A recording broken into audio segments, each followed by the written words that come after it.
अच्छा जी, आप शादी में आए हो, शादी का आपको पता है कि अलग तरीके से है, जो बिना पंडित पुरोहितों के शादी की गई और बिना दहेज के शादी की, कैसे आप देखते हो, क्या कुछ कहना चाहोगे? मुझे रियल बोलूं तो मुझे ये शादी सबसे ज्यादा अच्छी और सबसे ज्यादा बेस्ट लगी है, क्योंकि इसमें जो है एक दहेज का विरोध किया गया है।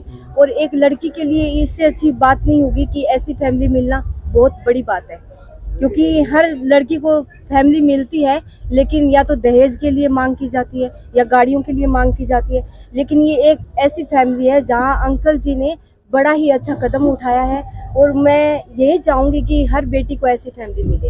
बिना पंडित पुरोहितों की भी शादी की गई है, ये कॉन्सेप्ट भी है इसमें है जो इंक्लूड है, क्या कुछ कहेंगे? ये बहुत अच्छी बात है, और बिना आगे पंडित से पुरोहित की शादी हो तो सकती है, हो सकती है। हाँ हो सकती है, कोई तरह आराम के से हो कोई आप सकती दे है, सकते और हैं। आपके सामने हो भी चुकी है। हाँ, ये तो है।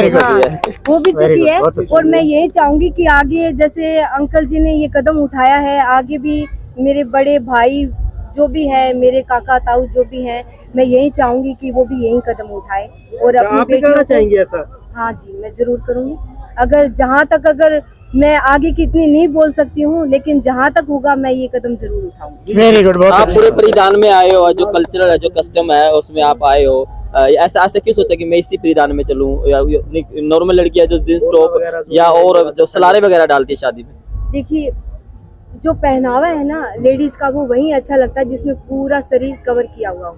पहनने को आप कुछ भी पहन लो, कोई कुछ नहीं बोलने वाला, लेकिन वही चीज लेडीज को अच्छी लगती है जो पूरा एकदम कवर करके, और खास करके जो हमारा कल्चर है, अगर उस बेस में जाएंगे तो वो हर चीज को फैल कर देता है। तो कल्चर को रिप्रेजेंट करने आए हो आप? हाँ, कल्चर को रिप्रेजेंट करने आए हैं। यस, ठीक है, थैंक यू जी, धन्यवाद और ये आपका। मेरे हस्बैंड की पहली पसंद है, तो मैं उनकी पहली पसंद बन के आई हूँ। शादी हो चुकी है?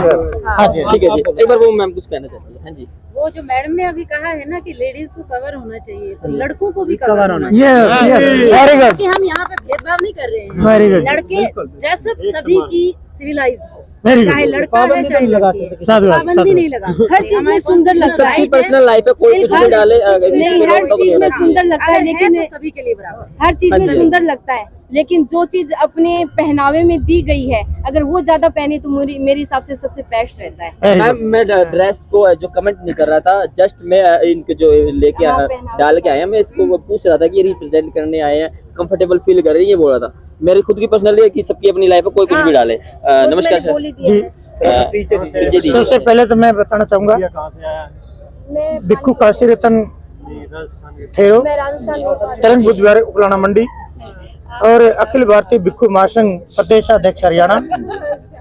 और जो बोध गया का, गया जी बोध गया का तथागत बुद्ध का जो मंदिर है, हाँ जी, जिसको टेम्पल बोलते हैं, हाँ जी, हाँ जी, उसकी जो कार्यकारिणी है, आंदोलन कार्यकारिणी का मैं राष्ट्रीय कार्यकारिणी सदस्य हूँ। और जो ये कार्यक्रम जो किया गया सुभाष जी के द्वारा, जी, ये बहुत नेक कार्य किया गया।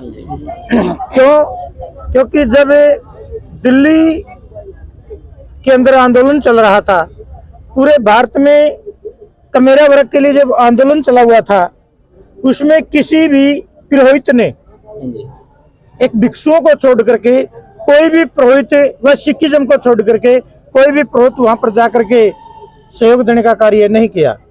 लेकिन हम पता नहीं किस किस का नाम का किसान से दाना लेते हैं हाँ जी, और अपना धंधा चलाते हैं, लेकिन जब किसानों के ऊपर कोई आपत्ति आई, एक भी ट्रस्ट, एक भी संगठन, एक भी कोई न कोई बाबा, कोई पंडा, पुजारी, संत, कोई नहीं आया।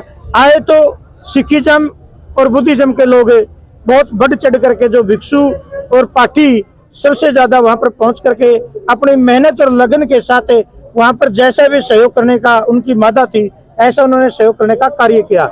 ये जो सीख मिली, मेरा अपना मानना है, सुभाष जी ने वहीं से सीख मिली है, जो किसान का नहीं वो किसी का भी नहीं। उन्होंने कार्ड में मेंशन भी किया है भाई, किसान आंदोलन है जो सदियों तक नहीं भूला जाएगा, नहीं भूला जाएगा।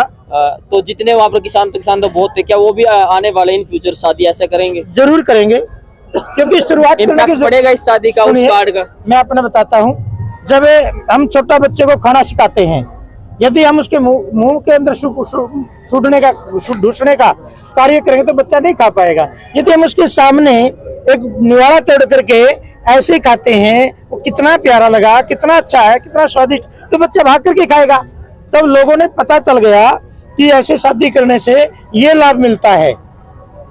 देखिए और शादी होती डीजे के ऊपर भीड़ होती, लेकिन आप अंदर जाकर के देखना डीजे के ऊपर नॉर्मल लोग मिलेंगे, लेकिन आम जनता की जो चर्चा मिलेगी वो समाज के देश के हित के लिए मिलेगी। सर शादी को लेकर समाज को क्या मैसेज देना चाहोगे? इसके लिए हम ये मैसेज देना चाहते हैं, बहुत साधुवाद का पात्र है कुंडू परिवार जिन्होंने ये फैसला लिया, और दल्लमरा परिवार से मैं बहुत प्रभावित हुआ, जो इतने अच्छे एक संस्कार में शामिल होकर के एक अच्छा व्यवहारिक जीवन जीने के लिए अपनी बेटी को ऐसा जीवन साथी चुनने का जो उन्होंने कार्य किया, ऐसा परिवार को चुनने का कार्य किया।